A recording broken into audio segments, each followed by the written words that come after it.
Hey les bambing, j'espère que vous allez bien, en tout cas moi ça va nickel. On enchaîne les vidéos avec cette fois-ci les qualifications pour la Champions League et pour l'Europa League Conférence. J'analyse 7 matchs pour vous qui seront le 24 juillet avec d'abord la Champions League et le PAOK Salonique contre Borac, Ludogorets contre le Dynamo de Minsk et Celje contre le Slovan Bratislava, et en Europa League Conférence, Struga contre Punic, Riga contre Wrocław, le Dynamo de Batumi contre Decic et l'AEK Athènes contre l'Interclub d'Escaldes. Alors comme d'habitude, je m'excuse pour la prononciation des mots, en tout cas j'essaye d'être au plus proche de leur prononciation, mais je pense que je me loupe assez souvent.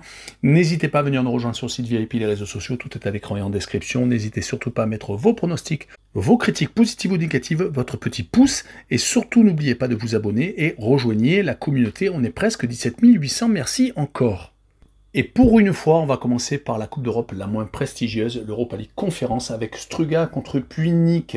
Les deux formations sont passées toutes les deux par la Champions League, mais malheureusement ont été éliminées des qualifications. Le Slovan Bratislava est passé par là contre Struga. Ils se sont pris 6 buts lors de ces deux oppositions. Cela a été très compliqué. Ils ont tout de même marqué à 3 reprises. On rappellera qu'ils ont fini en tête de leur championnat, mais ils n'ont fait qu'un seul match amical avant les deux oppositions. Cela s'est ressenti, ils étaient en cours de rythme. Du côté de Punic, par contre, ils sont passés assez proches de la qualification pour le tour d'après en Champions League. Ils ont été éliminés par le Dynamo de Minsk. Ils avaient réussi une saison plutôt intéressante, finissant par beaucoup de succès, mais malheureusement donc pas de matchs amicaux et donc 0 but marqué lors de cette opposition. Et sur ce match-là, je verrai l'équipe à domicile Struga s'imposer 2-0, et je verrai le draw no bet et le pari remboursé 6 matchs nuls, avec une cote à 1,61. Et on enchaîne avec Riga FC contre Śląsk Wrocław. Les Lettoniens accueillent les Polonais. Riga est actuellement second de son championnat derrière leur grand rival, le Riga FS, eux c'est le FC. Mais sur les derniers résultats, c'est plutôt intéressant. Ils n'ont pas eu de coupure et ils restent sur 3 victoires consécutives, que ce soit en coupe ou en championnat. Et ils espèrent bien entendu continuer lors de ces phases de Ligue Europa Conférence, les qualifications bien entendu. Et ils vont jouer contre une équipe polonaise qui vient d'enchaîner 2 partages de points, 1 en match amical. Et ils viennent de reprendre le championnat où ils ont fait match nul à la maison.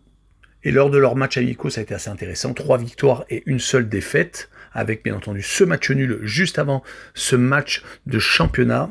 Donc ils ne perdent pas beaucoup depuis la reprise, mais ce déplacement à l'extérieur risque peut-être d'être compliqué. En tout cas, moi je vois un partage de points à but partout, et je vois le home no bet et le match nul remboursé 6 victoires de l'équipe à domicile Riga, avec une cote à 1,92.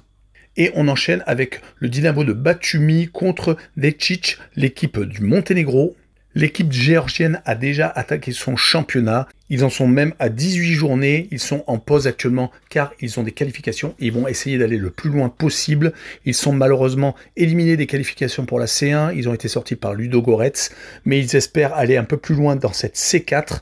Du côté de l'équipe du Monténégro, ils n'ont pas encore repris le championnat et ils ont par contre perdu contre The New Sense, le club gallois, au tour précédent. Une petite déception, mais le club gallois avait beaucoup plus d'expérience européenne, et lors des matchs amicaux, c'est plutôt compliqué, 0 but marqué à l'extérieur sur les 3 derniers déplacements, toutes compétitions confondues. Ils ont vraiment du mal à marquer quand ils se déplacent.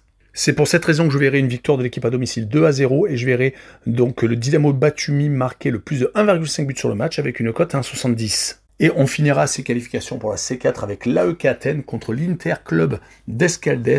Le club andorran va avoir beaucoup de mal lors de ce déplacement en Grèce, car c'est toujours compliqué de se déplacer chez un club où il y a énormément de pression mise par le public. En tout cas, l'AEK Athènes est pour l'instant, avec des matchs amicaux plutôt moyens, une grosse défaite contre l'AZ Alkmaar, le club batave 6-0, et ils ont fait un but partout contre l'Omonia Nicosie, le club chypriote. Mais l'AEK Athènes va jouer à domicile.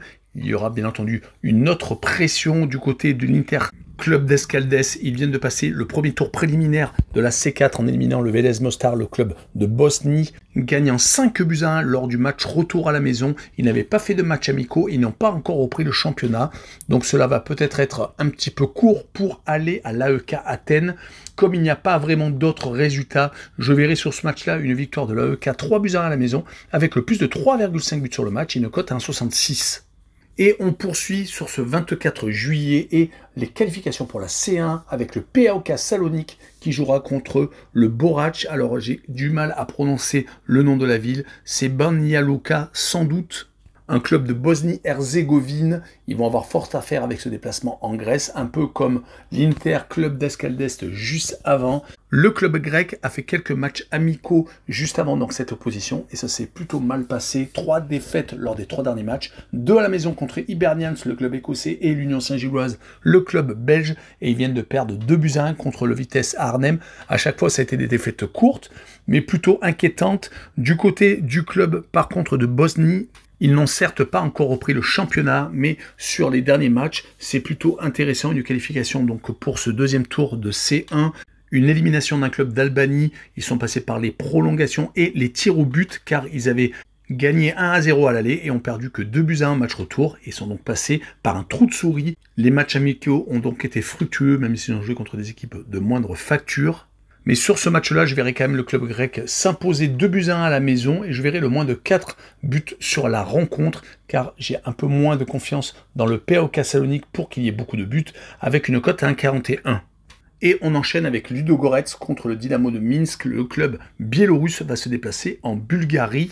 Et le club bulgare vient de remporter son premier match lors de la première journée contre le CSKA Sofia. Ils avaient réussi à se qualifier de justesse contre le Dynamo Batumi, une équipe qui est maintenant en C4, comme je l'ai dit juste avant dans la vidéo. Ils ont gagné 3-1 au match aller et ont perdu que 1-0 au match retour. Ils avaient fait des matchs amicaux assez intéressants, ne perdant pas, gagnant par exemple contre le club suisse de Saint-Gall. Ils avaient même 4 matchs, 4 victoires avec beaucoup de buts marqués. Donc ils sont sur une pente ascendante du côté du Dynamo de Minsk. Ils sont actuellement en plein championnat, ils sont même en tête au goal average. Ils sont sur des matchs très intéressants également. Sur les 5 derniers matchs, toutes compétitions confondues, c'est 4 victoires et un seul match nul. Ils ont au tour précédent éliminé Punic. Et ils n'ont surtout pas pris de but, mais ce déplacement en Bulgarie va être quand même beaucoup plus compliqué. Et sur ce match-là, je verrai Ludogorets s'imposer 2-0 avec le moins de 3 buts sur le match et une cote à 1,64. Et on finira avec Celje contre le Slovan Bratislava. Celje est un club de Slovénie, alors que le Slovan Bratislava est un club slovaque. Celje vient d'attaquer son championnat avec une victoire à la maison.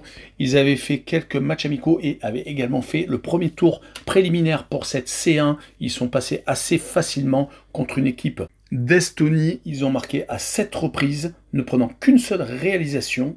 Ils avaient fait une préparation lors des matchs amicaux, se terminant par une victoire, un nul et une défaite, mais ils se sont donc bien ressaisis et ils vont jouer contre le Slovan Bratislava, qui a une grosse expérience européenne et qui est également sur de très beaux matchs. Ils avaient fait des matchs amicaux où ils n'avaient perdu que contre Cluj. Ils ont depuis donc gagné leurs 2 matchs de qualification pour le premier tour, battant Struga, marquant 6 buts et n'en prenant que 3. Ils n'ont pas encore repris le championnat, mais je vais compter sur cette expérience européenne pour mettre le Slovan gagnant 2-1 à l'extérieur avec la double chance N2 et une cote à 1,63. Voilà, on en a fini avec cette courte vidéo. N'hésitez pas à venir nous rejoindre et bientôt je ferai une vidéo sur les Jeux Olympiques, peut-être dans la journée pour demain, car ça attaque déjà demain. Tchou les pambing!